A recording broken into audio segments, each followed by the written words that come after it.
Welcome back to banking planet. और आज हम डिस्कस करेंगे करंट अफेयर्स ऑफ 5 अगस्त 2020 जो कि बहुत ही इम्पोर्टेंट रहने वाले हैं एग्जाम पर्सपेक्टिव से।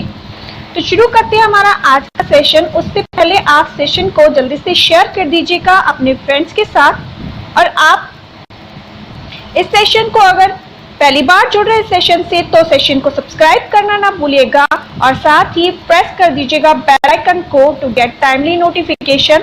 सो let's start our session with the very first question and the question is first question is name the person who has launched Vidyarthi Vigyan मंथन 2020-21। 2020-21 विद्यार्थी विज्ञान मंथन किसके द्वारा लॉन्च करा गया है? और ये लॉन्च करा गया है डॉक्टर हर्षवर्धन जी के द्वारा। Option A is our answer. किसने लॉन्च करा है विद्यार्थी विज्ञान मंथन 2020-21?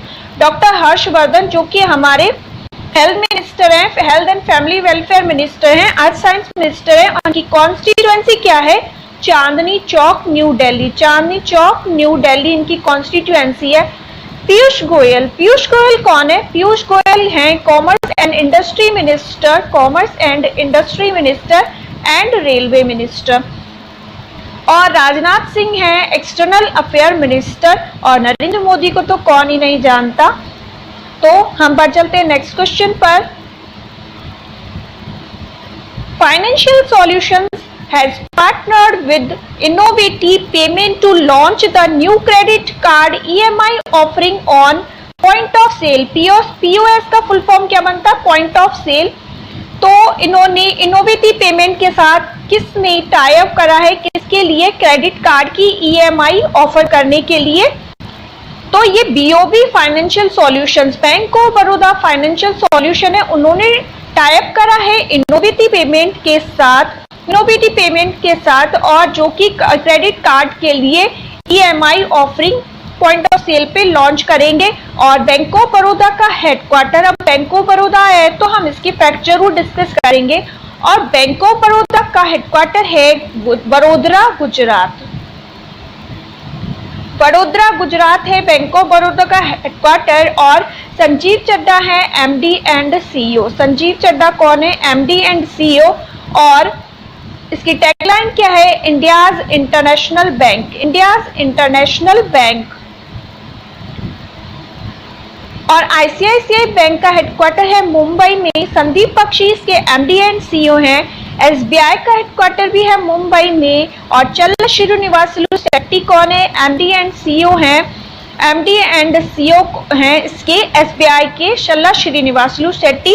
और यूको बैंक का हेडक्वार्टर कहाँ है? यूको बैंक का हेडक्वार्टर है कोलकाता में।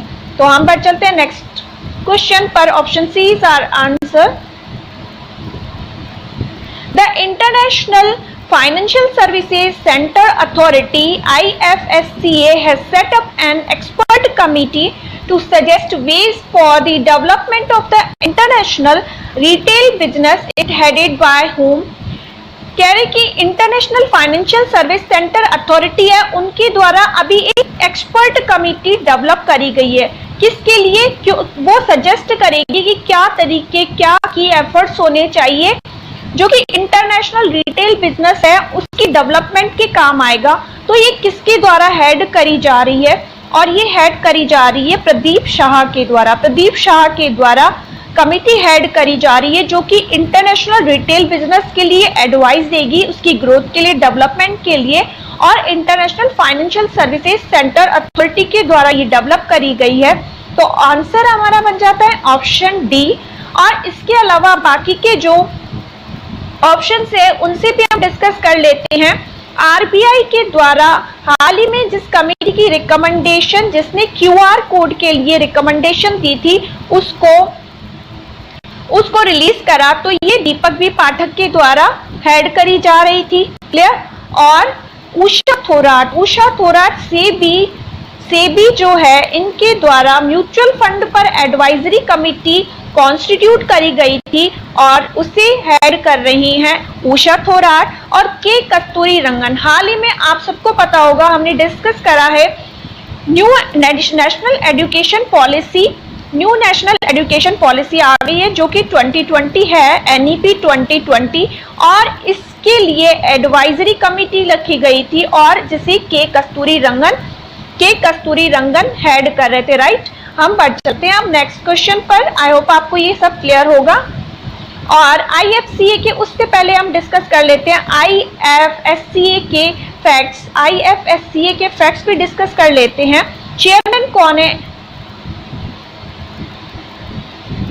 चेयरमैन कौन है IFSCA के? इंजेति श्रीनिवास है चेयरमैन, और हेडक्वार्टर कहाँ है international financial services centre authority का?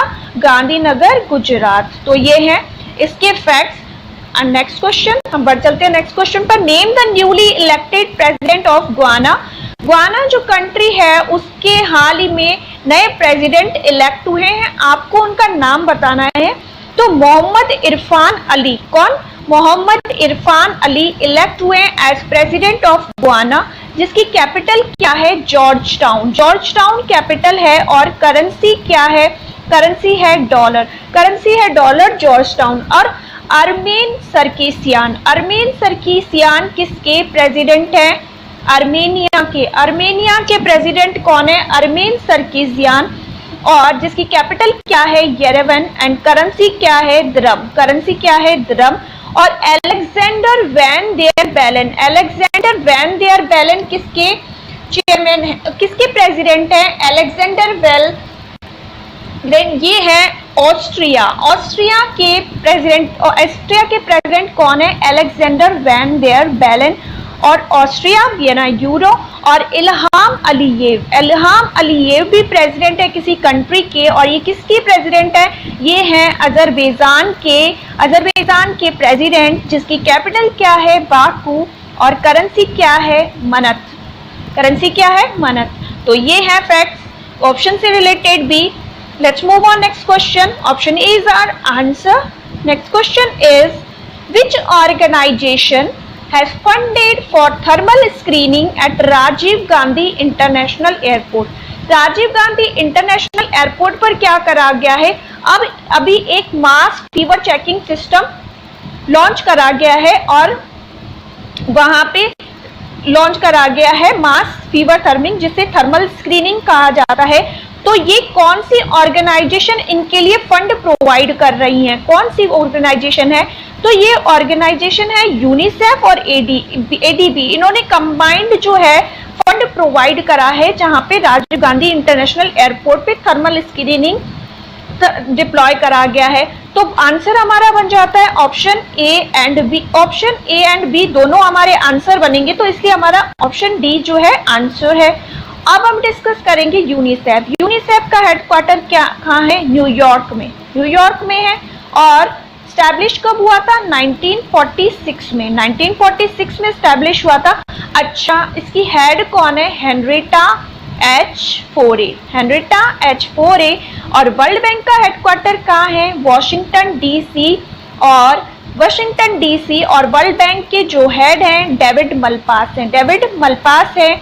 और चीफ फाइनेंशियल ऑफिसर किसे अपॉइंट करा गया? कारमेन रेनहार्ट को हाल ही में वर्ल्ड बैंक में अपॉइंट करा गया। और सीएफओ कौन है? अंशुला कान, जो कि इंडिया से हैं। अंशुला कान सीएफओ हैं वर्ल्ड बैंक की। तो इतने फैक्ट हैं। अब हम एडीबी के फैक्ट भी डिस्कस कर लेते हैं। एडीबी के फैक्ट भी डिस्कस करेंगे। तो एडीबी का हेडक्वार्टर कहाँ है? मंडालू Yong, Manila, Philippines.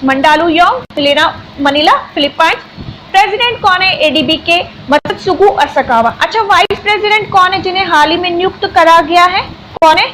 Ashok Lavasa, जिनको एज वाइस प्रेसिडेंट अपॉइंट करा गया। अच्छा, ये इंडिया से बिलोंग करते हैं, तो अभी ये इनकी इनकम्बेंट पोजीशन क्या है? और ये है इलेक्शन कमिश्नर। कौन है? अशोक लवासा इलेक्शन कमिश्नर हैं। और 19 दिसंबर 1966 को एस्टैब्लिश हुआ था एडीबी, और मेंबर कंट्रीज कितनी है? 68। तो ये हैं फैक्ट्स इस क्वेश्चन से रिलेटेड। नेक्स्ट हमारा क्वेश्चन है, अब मैंने आपसे पूछा राजीव गांधी इंटरनेशनल एयरपोर्ट पे एक मास स्क्रीनिंग का डिप्लॉय करा गया है एडीबी की और यूनिसेफ की हेल्प से। तो अब मैं आपसे पूछूंगी कि राजीव गांधी इंटरनेशनल एयरपोर्ट कहाँ सिचुएटेड है? ये तो आपको पता होना चाहिए क्योंकि एग्जामिनर डेफिनेटली फ्रेम करने वाला है क्वेश्चन यहाँ से। तो राजीव गांधी इंटरनेशनल एयरपोर्ट कहाँ सिचुएटेड है? Where the Rajiv Gandhi international airport is situated? Hyderabad. Telangana के हैदराबाद में सिचुएटेड है Rajiv Gandhi international airport. Rajiv Gandhi international airport. अच्छा, तेलंगाना के जो है सीएम कौन है, चीफ मिनिस्टर कौन है? के चंद्रशेखर राव, केसीआर, के चंद्रशेखर राव। और गवर्नर कौन है? तमिलिसाई सुंदरराजन। तमिलिसाई सुंदरराजन कौन है?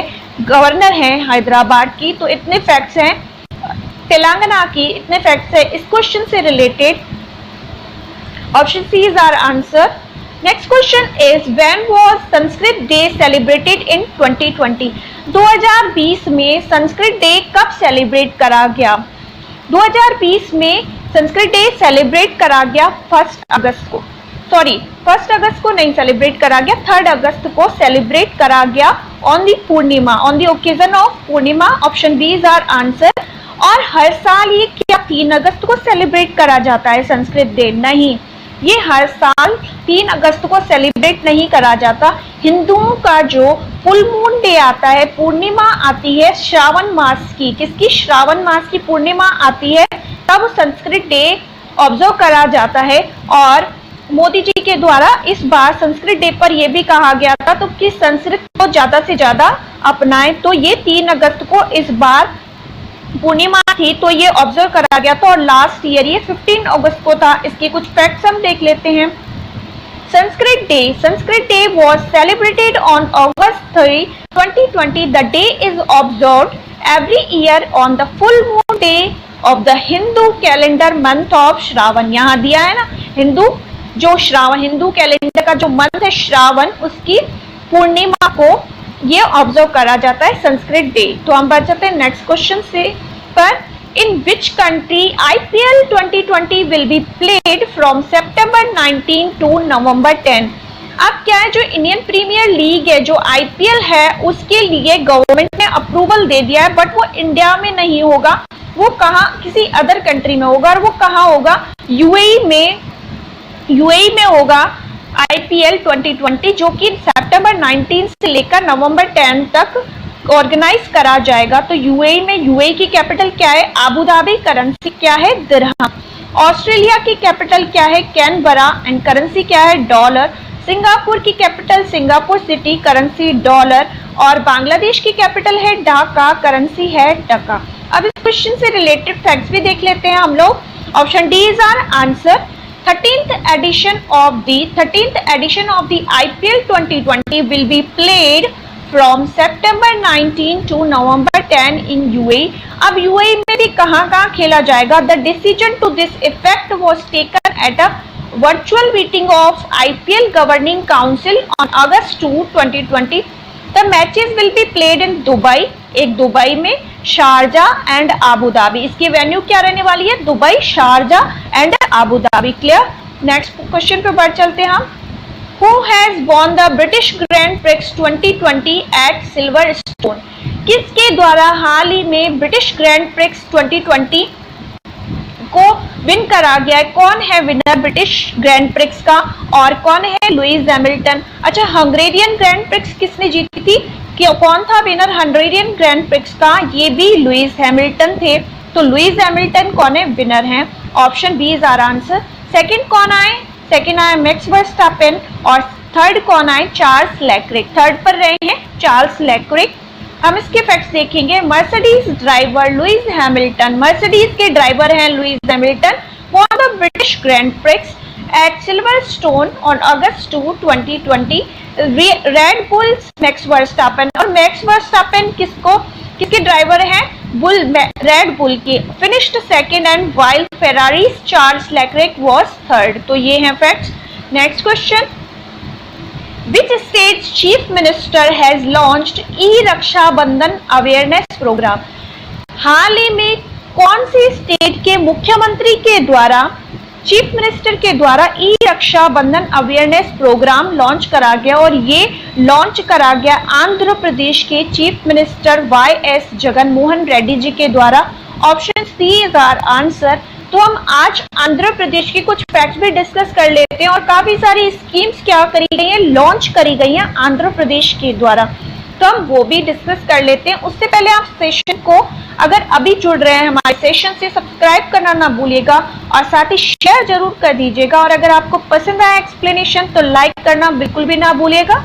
तो हम बढ़ चलते हैं, आंध्र प्रदेश के कुछ फैक्ट डिस्कस कर लेते हैं। आंध्र प्रदेश की स्थापना कब हुई थी, फाउंडेड कब करा गया था? 1 अक्टूबर 1953 को ये स्टैब्लिश हुआ था, फाउंडेड हुआ था। YS जगनमोहन रेड्डी कौन है? आंध्र प्रदेश के चीफ मिनिस्टर हैं। विश्वभूषण हरिचंदन गवर्नर हैं आंध्र प्रदेश के। कैपिटल क्या है आंध्र प्रदेश की? अमरावती। पहले क्या होता था, तेलंगाना और आंध्र प्रदेश की कंबाइंड हैदराबाद जो थी कैपिटल थी, और अब से अमरावती कैपिटल है आंध्र प्रदेश की। लोकसभा सीट कितनी है? 25। और राज्यसभा सीट कितनी है? 11 है। और टोटल डिस्ट्रिक्ट कितने आंध्र प्रदेश में? 13 डिस्ट्रिक्ट है। अब हम नेशनल पार्क और वाइल्ड लाइफ सेंचुरीज के बारे में बात कर लेते हैं। श्री वेंकटेश्वरा नेशनल पार्क ये है आंध्र प्रदेश में, और पापीकोंडा नेशनल पार्क कौन से? श्री वेंकटेश्वरा नेशनल पार्क और Papikonda national park. Wild life sanctuary कौन कौन सी है? कोंदिया, कृष्णा, कोरिंगा, कोल्लेरू, कंबलकोंडा, नेल्लापट्टू। कोंदिया, कोरिंगा, कृष्णा, कोल्लेरू, कंबलकोंडा, नेल्लापट्टू, ये वाइल्ड लाइफ सेंचुरी सारी की सारी आंध्र प्रदेश में है। तो इसे आप अच्छे से नोट कर लीजिएगा, और मैं आपको PDF दूंगी तो आप उसको भी रख सकते हैं अपने साथ। और देख लेते हैं हम इसकी आंध्र प्रदेश की कुछ इंपॉर्टेंट स्कीम। YSR आसरा, नेस्ताना नेस्तम, रायतू भरोसा, ये स्कीम सारी लॉन्च करी गई है आंध्र प्रदेश के द्वारा। YSR कांति वेलगू, मत्स्य करा भरोसा, लॉ नेस्तनम, CM ऐप और नाडू नेडू। इसके अलावा YSR मित्रा, निगाह ऐप। निगाह ऐप क्या है? आंध्र प्रदेश का है, और एक निगाह प्रोग्राम भी लॉन्च करा गया था, यहाँ मैंने मेंशन कर दिया जिससे आपको कंफ्यूजन ना रहे, हिमाचल प्रदेश के द्वारा लॉन्च करा गया है। Okay. And fun zone on Visakhapatnam railway station, जो विशाखा रेलवे स्टेशन है, विशाखापट्टनम रेलवे स्टेशन पहला ऐसा रेलवे स्टेशन है जहाँ पर फन जोन भी डेवलप करा गया है। और YSR pension Kanuka zero interest loan scheme self help groups के लिए लॉन्च करी गई है। तो इतने सारे फैक्ट्स हैं सबको ये आंध्र प्रदेश से रिलेटेड। अगर आपको क्लियर है तो आप यस टाइप कर दीजिएगा कमेंट बॉक्स में। Who has inaugurated the grand finale of 4th edition of Smart India Hackathon Software 2020 virtually in New Delhi? Grand finale का 4th एडिशन का जो ग्रैंड फिनाले है, किसका grand finale? Smart India hackathon software 2020, ये virtually new Delhi में इनोग्रेट करा गया। और ये किसके द्वारा इनोग्रेट करा गया? और ये रमेश पोखरियाल निशंक जो हैं, रमेश पोखरियाल निशंक उनके द्वारा ये इनोग्रेट करा गया, जो कि HRD मिनिस्टर हैं, इनके द्वारा ये 4th edition smart India hackathon virtually new Delhi में लॉन्च करा गया। और रामनाथ कोविंद कौन है? President of India. Amit Shah home minister, Smriti Irani women and child development minister. अब हम देख लेते हैं इस क्वेश्चन से related facts. Earlier this morning union human resource development minister Shri Ramesh Pokhriyal Nishank inaugurated the grand finale of the 4th edition of smart India. Question यूं भी frame हो सकता है कि ये कौन सी एडिशन थी स्मार्ट इंडिया हैकाथॉन की? तो 4th थी, ये इंपॉर्टेंट है। Software 2020 virtually in New Delhi today. The hackathon has been organized by the Ministry of HRD. अब कौन सी मिनिस्ट्री के द्वारा स्मार्ट इंडिया हैकाथॉन जो है लॉन्च करा गया, ऑर्गेनाइज करा गया? तो ये HRD मिनिस्ट्री के द्वारा government of India, all India council for technical education and persistent system and I4C। तो ये है इस क्वेश्चन से रिलेटेड कुछ important facts. Next question is Amar Singh passed away at the age of 64. He was associated to which profession? हाल ही में अमर सिंह जो हैं उनका निधन हो गया, और ये कौन से जो प्रोफेशन से एसोसिएटेड थे? और ये थे पॉलिटिशियन, ये पॉलिटिशियन थे। और ये समाजवादी पार्टी के पॉलिटिशियन से रिलेटेड थे। तो अमर सिंह जी का हाल ही में निधन हो गया। Option C is our answer. Bahujan Samajwad, former Samajwadi party के थे, Samajwadi party leader and Rajya Sabha MP member of parliament Amar Singh passed away at the age of 64 in Singapore due to kidney ailments. ये क्या थे, सिंगापुर में गए हुए थे किडनी ट्रांसप्लांट करवाने, तो ये फेल हो गया वहां पे और इसी की वजह से इनका निधन हो गया। और ये कौन सी पार्टी से बिलोंग करते थे, ये इंपॉर्टेंट है, ये समाजवादी पार्टी से बिलोंग करते थे। Next question, who has released the book title सियासत में सदस्यता ऑर्डर्ड बाय विजय कुमार चौहान। विजय कुमार चौहान है, उनके द्वारा एक बुक लिखी गई सियासत में सदस्यता, और ये किसके द्वारा लॉन्च करी गई, ये लॉन्च करी गई बिहार के चीफ मिनिस्टर। बिहार के चीफ मिनिस्टर कौन है, नीतीश कुमार। नीतीश कुमार इनके द्वारा लॉन्च करी गई। और सियासत में सदस्यता लिखी किनके द्वारा गई है, विजय कुमार चौधरी। और ये कौन है, स्टेट असेंबली में है, तो ये मेंबर है, इनके द्वारा ये बुक लिखी गई है। और फागू चौहान कौन है, गवर्नर ऑफ बिहार। और Ravishankar Prasad IT and information technology minister हैं। और इंफॉर्मेशन टेक्नोलॉजी और जो है पटना साहिब बिहार इनकी कॉन्स्टिट्यूएंसी है। Smriti Irani women and child development minister है। सियासत में सदस्यता बुक लॉन्च करी गई नीतीश कुमार जी के द्वारा। तो आंसर हमारा क्या बन जाएगा, option B. Next question is the first Muslim Women's Right Day was observed on which day? पहला मुस्लिम महिला अधिकार दिवस कब मनाया गया, और ये ऑब्जर्व करा गया कब, 1 अगस्त। सॉरी, ये बी नहीं होगा, 1 अगस्त को ऑब्जर्व करा गया। ऑप्शन डी हमारा आंसर होगा। 1 अगस्त को ऑब्जर्व करा गया पहला मुस्लिम विमेन्स राइट डे। और ये क्यों ऑब्जर्व करा गया हम डिस्कस कर लेते हैं। 26 जुलाई को क्या ऑब्जर्व करा गया, करगिल विजय दिवस। और 29 जुलाई को टाइगर्स डे ऑब्जर्व करा गया था। तो हम देख लेते हैं 1 अगस्त को क्यों ऑब्जर्व करा गया, और ये पहली बार ऑब्जर्व करा गया था। ऑप्शन हमारा रॉन्ग आ गया, आंसर हमारा डी होगा। August 1 will be celebrated as Muslim Women's Right Day from now on, as it was on this day last year that the Triple Talaq bill got the presidential note. इस दिन क्या हुआ था, last year 1 अगस्त को जो triple तलाक bill था उसे प्रेसिडेंशियल नोट मिल गई थी। और इसी वजह से ये हर अगस्त को अब से पहला एडिशन था, ऑब्जर्व करा जाएगा Muslim women right day. The plan has been made by Bharatiya Janata Party with the intention to increase its acceptability within the Muslim community. और ये भारतीय जनता पार्टी के द्वारा बोला गया है कि ये ऑब्जर्व करा जाएगा, जिससे कि मुस्लिम कम्युनिटी को लगता है कि बीजेपी की एक्सेप्टेबिलिटी उस मुस्लिम कम्युनिटी में भी बढ़े, इसलिए। और the bill which provide for a jail term, जो कि बिल थी, और जो बिल थी which provides for a jail term for Muslim men who practiced triple talaq was passed in Lok Sabha on 25 July 2019. 2019 में ये पास हुआ था with 303 MPs voting in its favor and 82 against it. It was passed by Rajya Sabha on 30th July. राज्य सभा में 30 जुलाई को और लोक सभा में 25 जुलाई 2019 को ये पास हुआ था। और with 99 MPs voting in its favor and 84 opposing it. तो ये कुछ फैक्ट्स हैं इससे रिलेटेड। और साथ ही ये मुख्तार अब्बास नकवी जी हैं, उन्होंने बताया कि ये फर्स्ट टाइम बीजेपी के द्वारा डिक्लेयर करा गया है कि ये सेलिब्रेट करा जाएगा मुस्लिम विमेन्स डे। तो इतने सारे इस फैक्ट्स से, इस क्वेश्चन से रिलेटेड फैक्ट्स हैं। तो हम बढ़ चलते हैं नेक्स्ट क्वेश्चन पर। तो आज के लिए इतना ही। Thank you for watching. Stay tuned, stay safe, have a nice day. Like,